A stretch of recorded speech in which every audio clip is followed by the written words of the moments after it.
Kamusta, mga minamahal kong kapatid? Naway sumainyo at sa inyong pamilya ang kapayapaan ng Panginoong Hesus. Amen. Ako si Pastor Antonio Jr. at may kailangan akong sabihin sa inyo, mga kapatid. At heto, ibinigay sa akin ng Diyos ang isang napakalakas na mensahe, isang makapangyarihang mensahe. Sigurado akong mababago nito ang iyong araw at buhay. Kung isa sa buhay mo ang sasabihin ko dito, alam mo, mga kapatid, mayroon tayong isang seryosong pagkukulang na sinusubukan nating itago ang ilang bagay sa Diyos. Ang Diyos ay makapangyarihan, nakakaalam at laging naroroon. Alam niya ang lahat tungkol sa atin at ang laman ng ating puso bago pa tayo magsalita. Di ba? Kahit ganoon, patuloy pa rin tayong nagdadahilan sa Diyos sa ating pagkakamali. Pinapakita natin sa Kanya ang pagkataong hindi naman talaga tayo, mga kapatid. Mas kilala ng Panginoon ang ating puso ng mas malalim pa kaysa sa atin. Kaya ano ang ipinakita sa akin ng Espiritu Santo na ngayon ay isang napakalakas na pahayag? Dahil madalas, hindi mo natatanggap ang mga hinihiling mo sa panalangin, yung mga inilalapit mo sa Panginoon. Dahil sa ilang mga detalye na ibabahagi ko sa inyo dito sa mensaheng ito, mga kapatid, napakahalaga na matutunan mo sa Biblia kung paano mapasaya ang Diyos, kung paano masagot ang iyong mga panalangin. Siyempre, sinabi ni Jesus sa mga disipulo ang parehong bagay na sinasabi niya sa atin ngayon. Lahat ng hinihiling natin sa Kanyang pangalan, gagawin niya upang ang Ama ay maparangalan. Pero, mga kapatid, kapag sinuri natin ang orihinal, ano nga ba ang tunay na ibig sabihin ni Jesus? Dahil dito, nagbabago lahat, kaya magbabahagi ako ng mahalagang aral. Gusto ko nang simulan agad ang mensahe para hindi masayang ang oras mo. Gusto ko talagang bigyang pansin mo ang detalye ng ibabahagi ko dito. Baka hindi mo pa ito naisip ng ganito. At mauunawaan mo kung bakit madalas hindi kumikilos ang Diyos sa buhay mo. Kung bakit madalas nananatili siyang tahimik. Gayong gusto naman niyang kumilos at gawin ang nararapat para magkaroon ka ng mga resulta sa iyong buhay, panalangin, sa iyong pakikipag-ugnayan sa Kanya. Amen. Malakas ang mensahe natin ngayon. Una sa lahat, sana mag-subscribe ka sa channel ko, lalo na kung bago ka dito.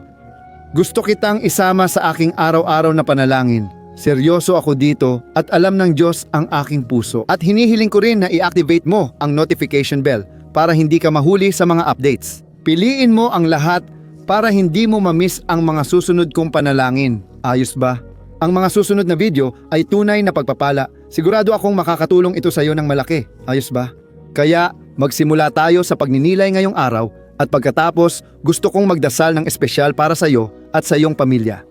Luwalhati sa Diyos, kapatidse. Naisip niyo ba na ang unang reaksyon ng tao matapos bumagsak sa hardin ng Eden ay hindi agad pagsisisi? Dahil sa takot, nagtago at nagdahilan si Adan, mga bagay na ginagawa pa rin natin ngayon. Naalala mo ba nang tanungin siya ng Diyos, Adan, nasaan ka? Sumagot siya, narinig ko ang iyong tinig, Panginoon, kaya natakot akong nagtago. Kaya, una, sinubukan niyang magtago sa Diyos at pagkatapos ay sinubukan niyang magdahilan. Tandaan mo, nang hinarap siya ng Diyos, hindi niya inamin ang pagkakamali niya. Sabi niya, Panginoon, yung babaeng ibinigay mo ang dahilan kaya ako natukso. Ibig sabihin, isinisi niya ang kasalanan sa ibang tao.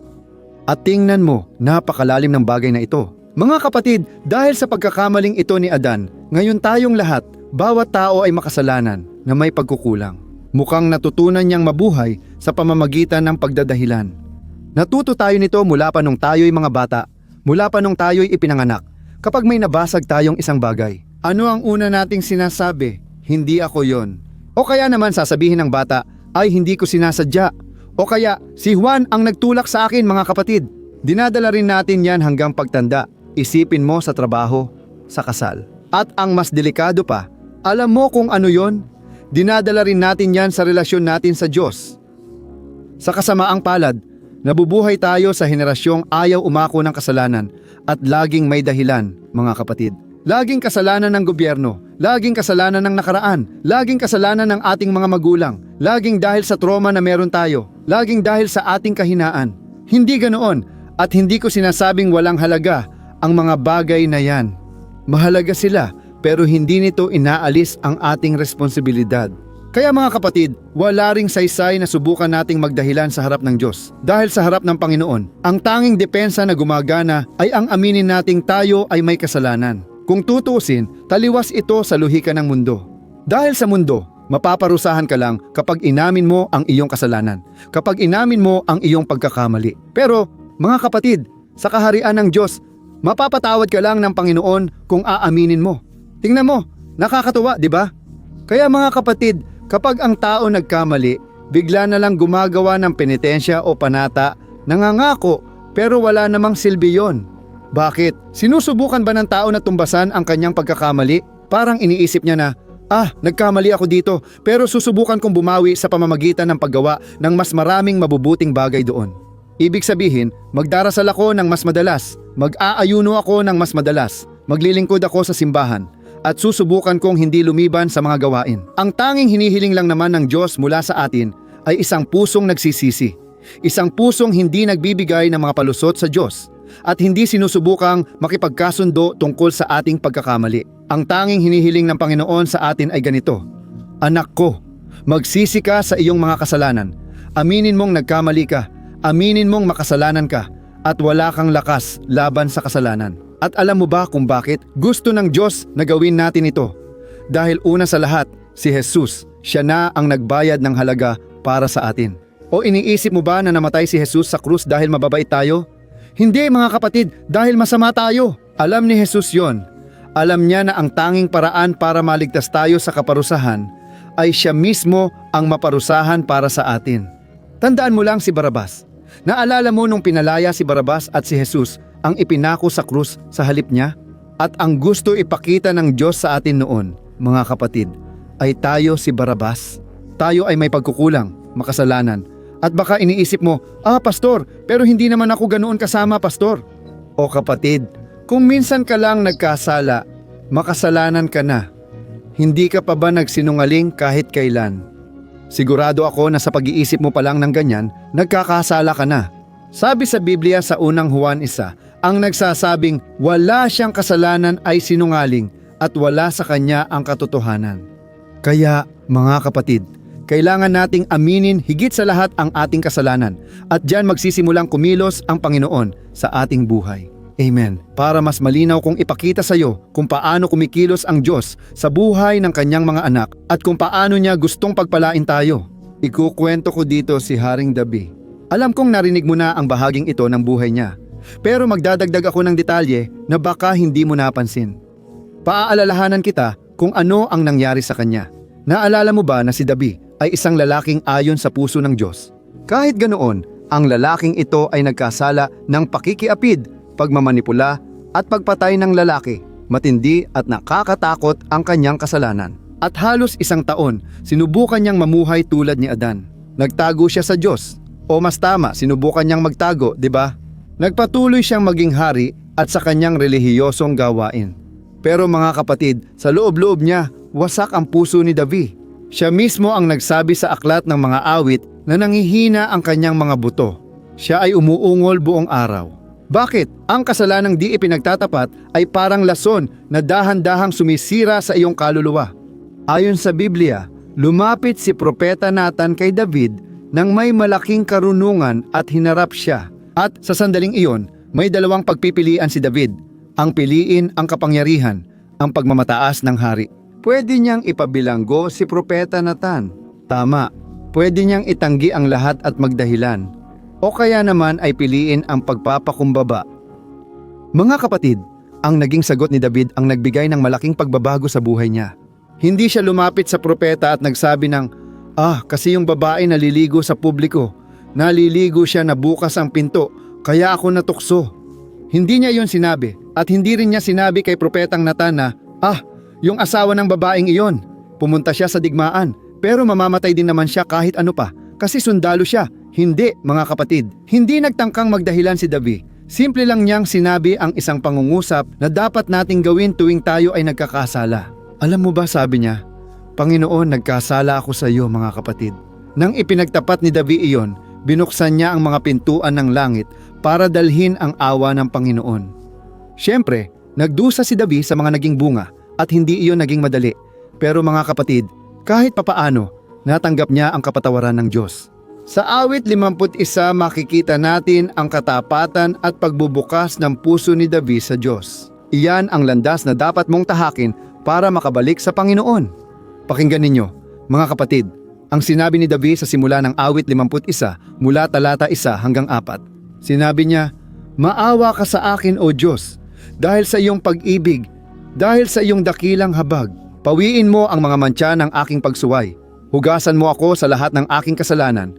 Linisin mo ako sa aking kasalanan, sapagkat kinikilala ko ang aking pagsuway. Ang aking kasalanan ay laging nasa harap ko araw at gabi. Nagkasala ako laban sa iyo. Ikaw lamang ang aking nilabag at ginawa ko ang masama sa iyong paningin." Tingnan ninyo mga kapatid, isipin ninyong kasama ko si David. Nagkasala siya sa babae na nakita niyang naliligo na humantong sa kanilang pagtatalik.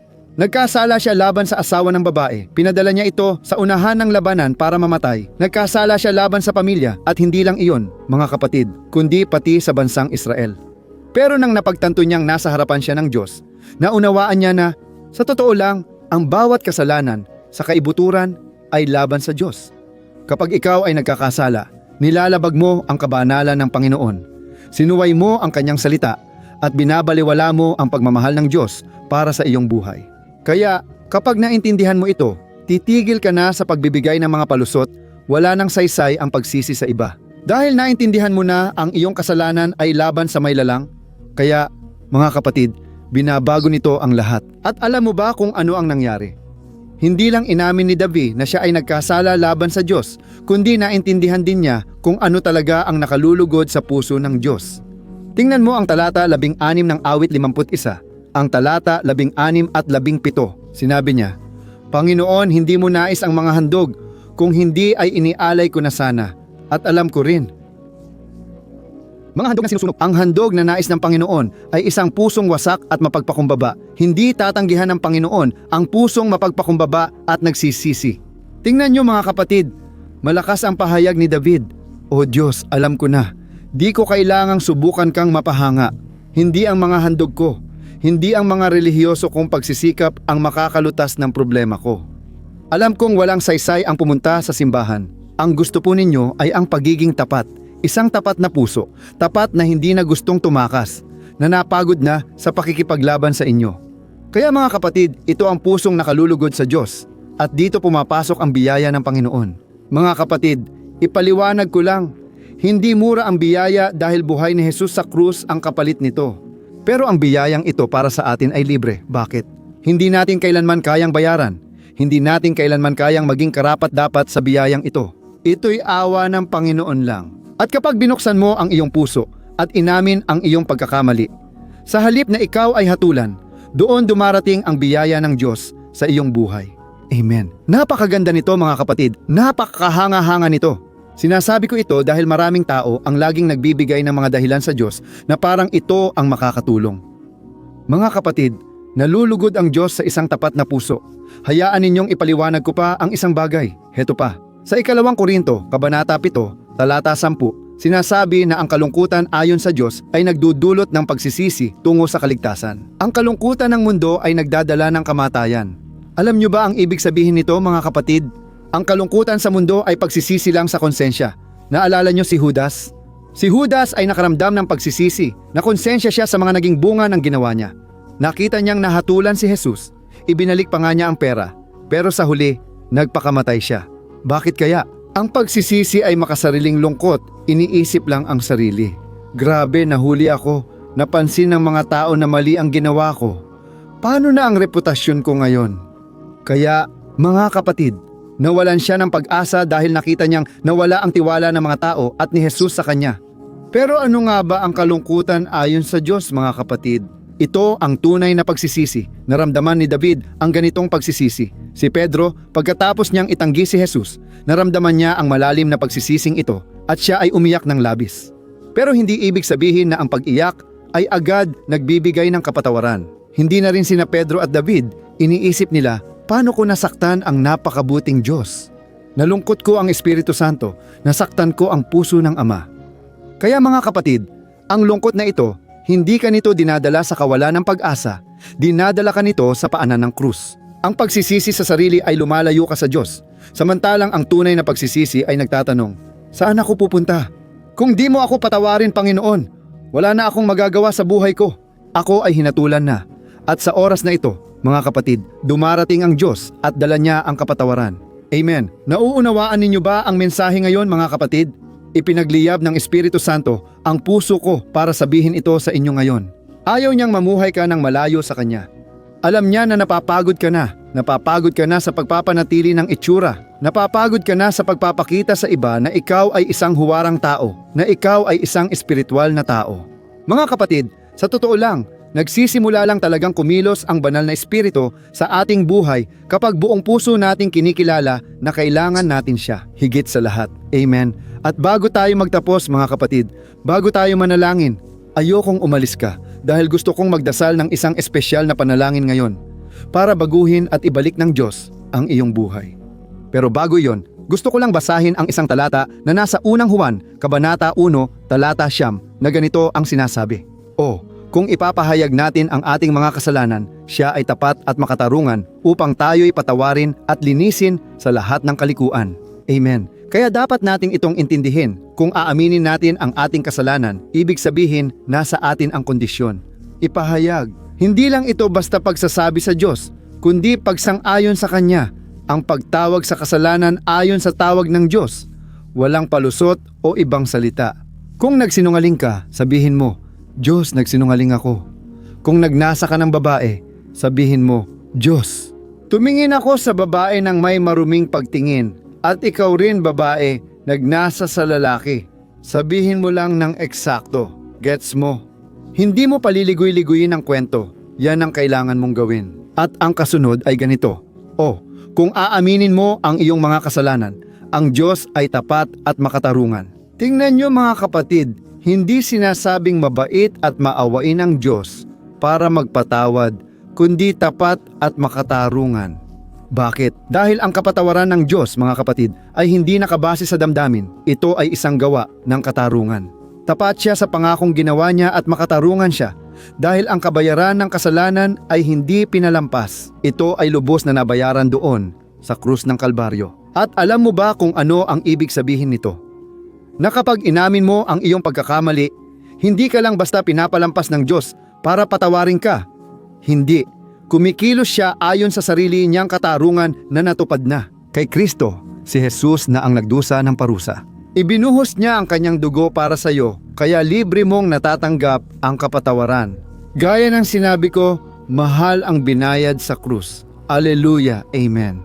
Kaya, iyan ang dahilan kung bakit sinasabi ng Biblia na ang nagpapahayag ng kanyang mga kasalanan at iniiwan ang mga ito ay nakakamtan ang awa.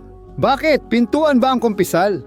Binuksan mo ang pintuan para pumasok ang Diyos sa buhay mo. Pero ngayon, kailangan mong magsisi at magbago. Walang saysay kung magkasala ka at magpatuloy ng walang pagsisisi. Mga kapatid, hindi ko sinasabi na ang pagbabago ay biglaan. May mga bagay na matagal bago mabago, pero hindi ka dapat maging kampante. Dapat kang magsisi ng totoo. Iwasan mo ang kasalanan. Dapat mong ipakita sa Diyos na nagsisisi ka na ngayon. Alam ko rin na sa ganitong oras, bubulungan ka ng kaaway at sasabihing wala ka ng pag-asa, kaya tumigil ka na. Pero mga kapatid, sinungaling ang kaaway. Alam niya ang ating mga kahinaan at ayaw niyang tayo ay manalangin. Pero binibigyan tayo ng Biblia ng palatandaan. Dito, ngayon tayo ay mananalangin. Aaminin natin ang ating mga pagkakamali at ipagkatiwala natin ang bukas sa Panginoon. Huwag mong isipin na, nako, paano na bukas? Paano kung matukso ulit ako? Hindi ba ganon? Mga kapatid, ipagtapat ninyo ang inyong mga pagkakamali.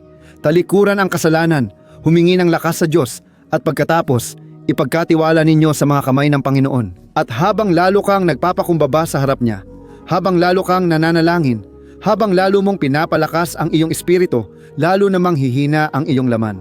Amen. Kaya tayo ay mananalangin. Ngayon, sigurado akong nakausap ka na ng Espiritu Santo. Hindi aksidente na nandito ka ngayon. Alam ko na may mga kaibigan kang malapit sa iyo na dapat ding makarinig nito. Pagkatapos magdasal, paki-share at ipadala ito sa mas maraming tao hanggat kaya mo. Sigurado ako nagagawa ang Diyos ng isang magandang gawain sa pamamagitan mo at para sa iyo rin. Amen. Ipikit ang mga mata at manalangin tayo. Alleluia, Panginoon at Ama. Nagpapasalamat kami sa iyo sa iyong salita na siyang katotohanan. Ito ang ilaw na nagliliwanag sa pinakamadilim na bahagi ng aming puso, at ito ang naglalantad ng mga bagay na kailangang pagalingin. O Diyos, pagalingin mo ang ugat ng kasamaan. Palayain mo kami sa kasalanan at ipakita mo saan ang ugat nito. Ama, saan kami nadapa? Bakit kami kumikilos ng ganitong paraan? O Diyos, natutunan namin na walang saysay magtago o magdahilan sa aming pagkakamali. Hindi mo tinitingnan ang panlabas na anyo. Nakikita mo ang puso at mas kilala mo kami kaysa sa sarili namin. Kaya, Diyos, ayaw naming magkamali tulad ni Adan na tumakas at nagdahilan. Gusto naming ipagtapat ngayon ang aming kasalanan. Ama, iniaalay ko sa iyo ang aking buhay at ng iyong mga anak, at humihiling ako, Panginoon. Patawarin mo kami, O Diyos. Patawarin mo kami sa lahat ng pagkakataon na sinubukan naming lokohin ka, na para bang posible iyon. Patawarin mo ang aming walang saysay na pagtatangkang magtago sa iyo, gayong alam mo na ang aming buhay, ang aming kinabukasan. O aking Diyos, patawarin mo ang aming kayabangan, O Ama, ang kayabangan na nagpapalakas sa amin na gumugol ng napakalaking lakas. Pinapatunayan naming tama kami at nilalabanan ang kasalanan. Sa sarili naming kakayahan, wala kaming magagawa. Ama, kung wala ang kapangyarihan ng banal na Espiritu sa amin, palagi kaming matutokso. Diyos ko, sa pangalan ni Jesus, hinihiling ko, Panginoon, paalalahanan mo ang taong ito na nananalangin kasama ko. Mga bagay na posibleng nakatago. Bawat kasalanan na hindi pa naipagtapat na naging lason sa kaluluwa ang taong ito na hindi makapagpatawad. Diyos ko, lalo niyang pinalalala ang sama ng loob at kapaitan. At ang mga salita niya ay nagpapakita na siya ay sugatan pa rin dahil palagi siyang nauuwi sa masama. Minsan, nauuwi ito sa paghiling ng hustisya mula sa Panginoon. Sa totoo, gusto niya ng paghihiganti at maranasan ng iba ang sakit niya. O Panginoon, tulungan niyo kaming magpatawad tulad ng ginawa ni Jesus, at naniniwala akong pinalalaya niyo kami sa aming sakit ng loob. Kami, sa pamamagitan ng pananampalataya, ay nagsasabing napatawad na ang taong iyon. O mahal ko, kung nananalangin ka kasama ko, banggitin mo ang pangalan niya ngayon at palayain ang kapatawaran para sa kanya. Naririnig ka ng Panginoon ngayon. Nais niyang aminin mo ang iyong pagkakamali at tanggapin ang kapatawaran. Haleluya! Magpatuloy tayong manalangin, mga kapatid. Naniniwala ako na ang presensya ng Panginoon ay narito, nagdadala ng kagalingan. Aleluya, Ama. Naniniwala akong ang pagtatapat ngayon ay nagdadala ng kagalingan. Diyos ko, hindi lang sa kaluluwa kundi pati sa katawan. Ilang tao na ang pagod na Diyos dahil nagtatago sila ng mga kasalanan. Diyos, tulungan mo kami. Tulungan mo kami, Panginoon, dahil madalas ang kasalanan ay malalim na nakaugat sa loob natin. Marami ang nagmula sa mga pamilyang wasak, mga pamilyang puno ng kasalanan, Ama, at madalas inuulit lang namin ang siklo. Pero sa ngalan ni Jesus, Ama, humihingi kami ng tawad sa iyo. Ngayon, ayaw na namin gawin ang mga natutunan namin sa tao, kundi ang mga natutunan namin kay Jesus. At ngayon, natutunan namin ito. Panginoon, nabayaran na ang halaga at natupad na ang iyong katarungan sa krus. Kaya tinatanggap namin ang kapatawaran, hindi na may pagdududa, kundi may pananampalataya at kapangyarihan. Ama, naniniwala ako na ngayon ang aming utang ay nabayaran na. Ito ay nakansela na. Jesus, salamat sa iyong sakripisyo sa krus para sa amin. Nais naming lumakad kasama ka sa liwanag. Alisin mo, Panginoon, ang lungkot ng pagsisisi na nakatuon lang sa konsekwensya at kahihiyan. At ipagkaloob mo sa amin ang isang verdadeiro arrependimento. Marami ang nakikinig sa akin ngayon at kailangan nilang ialay ang buhay nila kay Jesus. Kaya ikaw na nananalangin kasama ko ngayon at kinikilala na kailangang simulan ang iyong paglalakbay ngayon, minsanan. Ikaw ba, hindi mo pa binubuksan ang puso mo para kay Jesus? Ulitin mo ang mga salitang ito kasama ko. Manalangin ka ng taos puso at si Jesus ay magpapatawad sa iyo. Amen! Naniniwala ka ba? Kaya sabihin mo ito, O Panginoong Jesus, napagod na akong magtago. Inaamin ko na ako'y makasalanan at kailangan kita. Ipinapahayag ko ang aking mga pagkakamali at iniaalay ko ang aking buhay sa iyong mga kamay. Naniniwala ako na namatay ka sa krus upang bayaran ang halaga ng aking mga kasalanan at tinatanggap ko ang iyong kapatawaran at ang iyong kaligtasan. Sa pananampalataya, hugasan, linisin at baguhin mo ako. Panginoon, isulat mo ang aking pangalan sa aklat ng buhay. Tinatanggap kita bilang aking tanging Panginoon at tagapagligtas. Amen, Alleluia. O Panginoon, Nagpapasalamat ako sa iyo para sa taong ito na nagdasal ng panalangin na ito at hinihiling ko sa iyo, O Ama, na selyuhan mo ang puso ng taong ito sa pamamagitan ng iyong espiritu. Ingatan mo ang iyong anak na lalaki, ang iyong anak na babae laban sa lahat ng kasamaan, Panginoon. Dalangin ko, Ama, na ang mensaheng ito ay makarating din sa ibang pusong pagod sa kasinungalingan at hindi lang dito magtatapos. Naway umabot ang panalangin ito, Ama, sa libu-libong tao at magdulot ng pagbabalik ng buhay at pagbabago sa mga pamilya sa pamamagitan ng kapangyarihan ng isang tapat na pagtatapat. Ibinibigay namin ang lahat ng karangalan at kaluwalhatian sa iyo, Panginoon, dahil ikaw ang karapat-dapat sa papuri at pagsamba. Sa pangalan ni Jesus, nananalangin at nagpapasalamat ako. Amen. Purihin ang Diyos. Uy, pwede ba kitang tanungin ng isang bagay? Napansin mo na ba na madalas hindi umaayon ang mga bagay sa buhay mo? Tapos, pakiramdam mo nawawala ka, frustrated at iniisip mong di ka na magiging masaya. Ang dami mong kinakaharap na problema. Problema sa relasyon, problema sa pamilya, kakulangan sa pera, at kung ano-ano pang nangyayari na talagang nagpapalungkot sa iyo. Dahil dito, humihina ang pananampalataya mo. Alam mo ba kung bakit ito nangyayari? May isang bagay na sigurado akong nahihirapan ka. At ito mismo ang pumipigil sa iyo na mamuhay ng may kapayapaan, pagkakaisa at kasaganaan. Ang dahilan ay hindi mo isinasabuhay ang mga prinsipyo ng salita ng Diyos. Alam kong sinusubukan mo, pero parang may pumipigil sa iyo magdasal at may hadlang sa pag-intindi ng salita. Kaya pakiramdam mo ay naliligaw at nabibigo. May gusto akong sabihin sa iyo. Libo-libong tao na ang sumali sa kilusang ginawa ko na tinatawag na paglalakbay ng pananampalataya. At sila ay nagkakaroon ng paglago sa espiritual. Napapabuti nila ang kanilang mga relasyon at ang kanilang buhay ay naging mas masaya at pinagpala. Naranasan ko na rin ang pinagdadaanan mo, kaya alam ko ang sakit na nararamdaman mo. Pakiramdam ko noon ay nawawala ako. Alam kong kailangan kong magdasal at magbasa ng Biblia, pero hindi ko magawa kaya labis akong nadismaya. Matapos ang mahabang pakikipaglaban, natuklasan ko kung paano lumago sa paglalakbay ko kasama ang Diyos. Pagkatapos kong gawin iyon, nagbago ang buhay ko, parang tubig naging alak. Napakalaki ng pagbabago na ngayon ay natutulungan ko ang libo-libo at libo-libong tao araw-araw. Kaya gusto kong mangako ka, una sa sarili mo at pati na rin sa Diyos, na susundin mo lahat ng sasabihin ko dito sa video na ito. Ayos ba? Ang unang bagay na kailangan mong gawin, kailangan mong manalangin at magbasa ng Biblia sa tamang paraan para pumasok ito sa puso mo at magdala ng pagbabago na matagal mo nang hinahangad at mabago rin ang ugali mo. Alam ko na madalas hindi mo alam ang gagawin dahil labis na malungkot, balisa at naliligaw ang puso mo. Alam ko rin na madalas kang nadidismaya dahil wala kang lakas para magpatuloy. Naranasan ko rin ang ganito sa loob ng maraming taon at alam ko nang eksakto kung ano ang pakiramdam niyan. Nagsimula akong tingnan ang salita ng Diyos sa mas simple at praktikal na paraan. Ang paglalakbay na yon ang nagbago ng buhay ko, kaya ngayon tumutulong ako sa libu-libong tao upang makahanap ng kapayapaan, pagkakaisa at direksyon.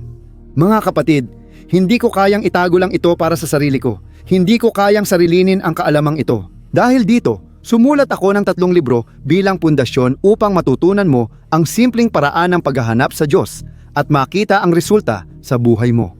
Ang una ay ang sandali, kasama ang Diyos. Pakakainin nito ang iyong espiritu sa paraang mararamdaman mo ang matinding pagnanais na hanapin ang Diyos. Sa librong ito, madaling maintindihan ang salita at lalakas ang iyong pananampalataya sa Kanya. Magbabasa ka ng isang mensahe para sa bawat araw ng taon. Tandaan na ang lahat ng mensaheng ito ay hinati-hati ayon sa mga paksa para direkta kang makapunta sa salitang kailangan mo talaga. At ang pangalawang libro ay ang buhay ng panalangin. Babaguhin ng librong ito ang iyong nararamdaman, gagamutin ang emosyon mo, at magbibigay direksyon sa buhay mo. Mapapansin mo na ang araw-araw mo ay magiging mas magaan at ang panalangin ay nagpapakalma at nagpapagaan ng ating kaluluwa. Amen. At dito rin makakakita ka ng panalangin para sa bawat araw at lahat ng ito ay nakaayos din ayon sa mga paksa. Halimbawa, may panalangin para sa pagkabalisa, panalangin para sa depresyon, panalangin para sa pag-aalala at para sa pakiramdam ng pagkakasala. Ikaw na kailangang magdesisyon ngayon. Sa madaling salita, lahat ng mga panalangin ito ay magpapalakas sa iyo sa iyong paglalakbay kasama ang Diyos. Sa huli, Narito ang minuto ng kapayapaan, ang aklat na magpapabago ng asal mo at gagabay sa iyo upang di ka na muling maligaw. Sige, yung aklat na minuto ng kapayapaan. Mayroon itong mga madaling at mabilis na gawain para maisagawa mo sa iyong araw-araw. Sapagkat, sabi nga sa Biblia, ang pananampalataya na walang gawa ay patay. Amen. Gusto kong lahat ay may access sa pagkaing espiritual araw-araw. Ibinibigay ko ang 3 librong ito sa digital na format para magkaroon ka ng access kahit saan ka man naroroon, sa iyong cellphone man o sa iyong computer. At lahat ng ito, mga kapatid, ay abot kayang presyo. At makakatulong ka rin para mas marami pang tao ang maabot ng ating ministeryo gamit ang mensahe ng Ebanghelyo. Kaya, bisitahin mo lang ang website na www.tuldokjornada.pananampalataya.tuldok.com bagong retaso lumalabas sa screen. O kaya naman, i-click mo ngayon ang link na nasa ibaba ng video sa description. Sige, napakabilis lang, ligtas ito, at matatanggap mo agad-agad ang 3 kong digital na libro sa iyong email. Para masimulan mo na ang iyong pagbabago ngayong araw din. Ayos ba? Kaya, i-click mo na ang link na nasa ibaba ng video at naway pagpalain ka ng lubos ng Diyos, isang mahigpit na yakap.